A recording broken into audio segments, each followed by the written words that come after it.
Assalamualaikum warahmatullahi wabarakatuh. Pada video kali ini saya akan membahas mengenai manajemen industri dari salah satu prarancangan pabrik. Sebelumnya perkenalkan, nama saya Febrianto Adi Putra dengan NIM 092202000115 dari kelas C2. Adapun judulnya yaitu prarancangan pabrik asetat anhidrid dari asam asetat kapasitas 22.500 ton per tahun. Bentuk organisasi dan manajemen industri.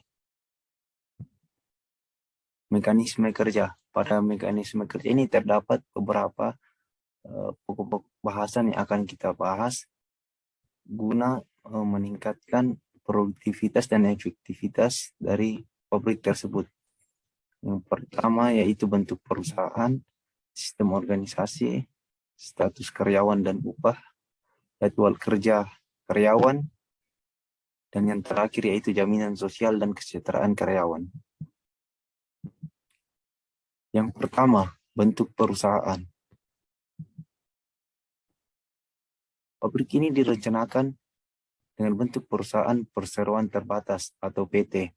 Alasan pemilihan bentuk perusahaan ini mudah mendapatkan modal, tanggung jawab pemegang saham terbatas, kelangsungan hidup perusahaan lebih terjamin.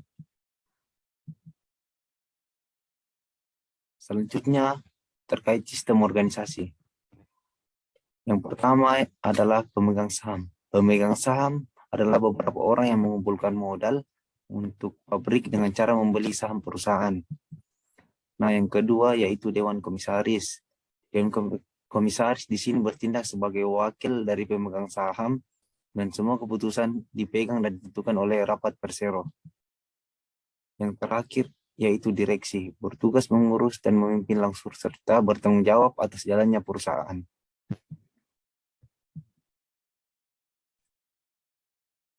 Selanjutnya, status karyawan dan upah. Pada perusahaan ini, sistem upah karyawan berbeda-beda. Hal ini tergantung dari status dan tingkat pendidikan serta tinggi rendahnya kedudukan dan tanggung jawab serta keahliannya. Adapun status karyawan digolongkan sebagai berikut. Pertama, karyawan tetap. Kedua, karyawan harian. Dan yang terakhir yaitu karyawan borongan. Adapun jadwal kerja karyawan. Pabrik asetat anhidrid direncanakan beroperasi selama 330 hari per tahun, 24 jam per hari, sedangkan sisa waktu yang ada selama setahun digunakan untuk shutdown, pemeliharaan, dan perbaikan peralatan pabrik. Waktu kerja karyawan dibagi menjadi dua. Pertama karyawan shift, dan yang kedua karyawan non-shift. Yang selanjutnya terkait jaminan sosial dan kesejahteraan karyawan. Pertama, mengenai tunjangan. Para karyawan tetap dan bulanan di samping menerima gaji pokok juga mendapatkan tunjangan berdasarkan jumlah keluarga karyawan. Kedua, fasilitas. Disediakan kendaraan antar jemput untuk karyawan dengan rute yang telah ditentukan oleh perusahaan. Disediakan juga fasilitas kendaraan dinas berupa kendaraan roda 4 maupun roda 2. Ketiga, asuransi. Seluruh karyawan perusahaan tanpa terkecuali ikut sertakan dalam asuransi tenaga kerja sesuai dengan peraturan Dinas Tenaga Kerja. Di samping itu, segala macam kecelakaan dan pengobatan yang diakibatkan oleh pekerjaan ditanggung oleh perusahaan tersebut. Mungkin itu saja terkait presentasi dari saya.